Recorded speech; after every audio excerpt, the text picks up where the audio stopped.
I am thrilled to have my friend Maddy Niebauer, founder of vChief, Virtual Chief of Staff Services, here to talk about one of my favorite subjects, email productivity. Maddy, you and your team work with so many leaders. When you think about the best of the best, what do those folks do with their email? How do they approach it? And what pitfalls do people fall into? Yeah. So I think the people who are best at email are the ones who are deliberate and thoughtful about how they approach it, right? They know that email can be a giant time suck, and it can distract you from really focusing on big strategic projects that you're trying to handle. So they are the people who set aside time, specific blocks of time to look at their email. They turn off notifications. So if they're in a call, they're not getting an email popping up saying, here's this thing I'm trying to solve. And then their brain starts looping towards that when they should be sitting, focusing on the conversation they're having. I think in terms of when and how you check it, that depends on the job you have, right? Like some people need to be more quickly responsive. Others could really check it twice a day and be fine. I think controlling how much you're spending time on that in your personal life too is important, right? Like we're all trying to be present for our families, but it's so easy to just sit there and have your phone on all the time. Totally guilty of this. And just be responding to emails perpetually, right? And I think there's a balance, right? Because you want to be responsive to people and you don't want them to wait for it. Also, if you're perpetually looking at it, then you're perpetually not having your attention where your attention needs to be. So I think those are some of the sort of bright spots and potential pitfalls that I see people falling into. Mm-hmm. I love all of those thoughts. In my email overhaul course, one thing I think about a lot and try to help people think about is just that intentionality piece. Like, what are you doing when you go into your inbox? How long are you spending? What's your strategy? Because it is so easy to just click into it a million times a day and not make any progress.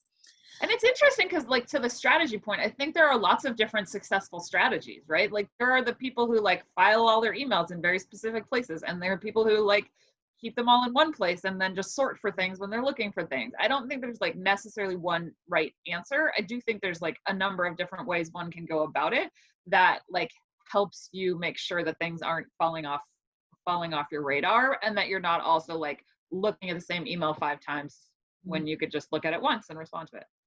Yep. I know that your team supports leaders with their email in different ways, whether that's teeing them up, helping people manage their inboxes. For leaders who might have that option or might be considering having a chief of staff or an executive assistant in their email with them, what tips do you have for them? What should they be thinking about? Yeah, I think this is a really good question because I've talked to a lot of leaders who feel like their inbox is overwhelming them and that they're missing really important emails, right? So there's like the junk that we all get that you either can ignore or quick things you can respond to, but there's also like really important things that can't fall off the radar. And I think the biggest thing that's important, whether it's an executive assistant or a chief of staff doing it, and I have seen both and both can work great. I think it's having a really strong system about, okay, if someone is actively in your inbox, if they are touching your emails, like, do you want them to leave them read or unread? Because are you going to know that you missed an email? Are they going to flag them certain colors? Or if they're actions that you need to take, or things that, or can they just respond on your behalf for things that they know the answer to, right?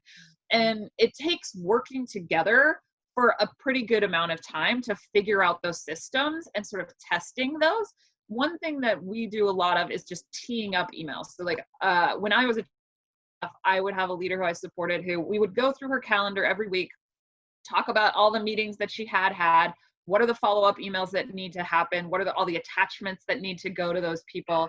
And I would just make like 20 emails for her and leave them in her draft folder so that she could click in, add any personal details, and then shoot it off. And what would have taken her 20 minutes now takes her 3 minutes. And it's a huge time saver.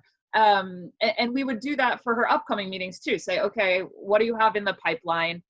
Who do you need to like send materials to in advance of your call so that they're prepared to talk about what you're talking about, right? And so that might mean putting together an agenda for that call, or it might mean sending, the latest results from your program if you're talking to a funder or whatever that is.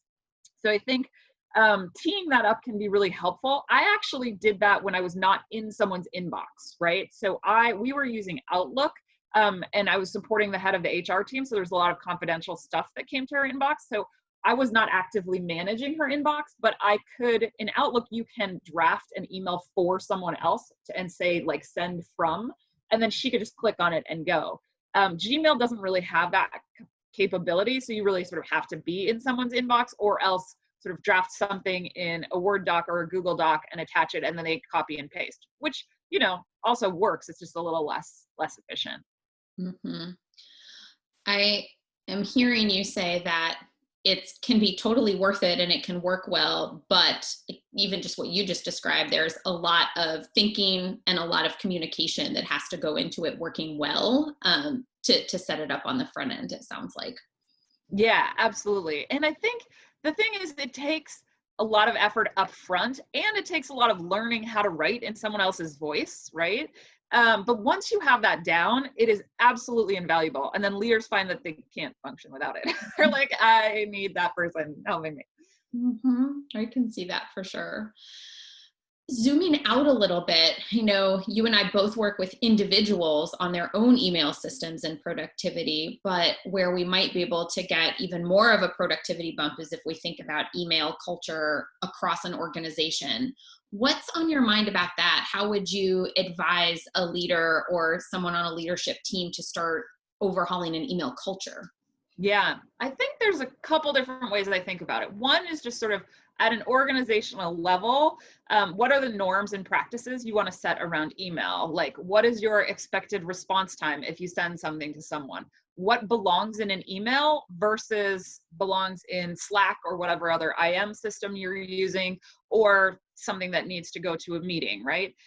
So just setting some deliberate company norms around those things and having those conversations so people know what to expect, I think is a really great way to set that up. I think another thing is, for managers of teams, is to know how their team uses email or how those individuals use it, and know who really does well with it and who might struggle with it, right? And oh, I'm not getting a response time from this person again and again and again. Like, what does that mean, and how do we work to improve that? And I think like the course that you're offering is such an amazing resource that I think so many people can benefit from, especially those people who really struggle to stay on top of it, and teaching them, like building those skills so that they can stay better organized and stay on top of it. Because it's so easy for your inbox to just explode and be out of control, and then really important balls get dropped, which can't get dropped. Yes. Thanks, Maddy. I really appreciate you sharing your thoughts with us. Yeah.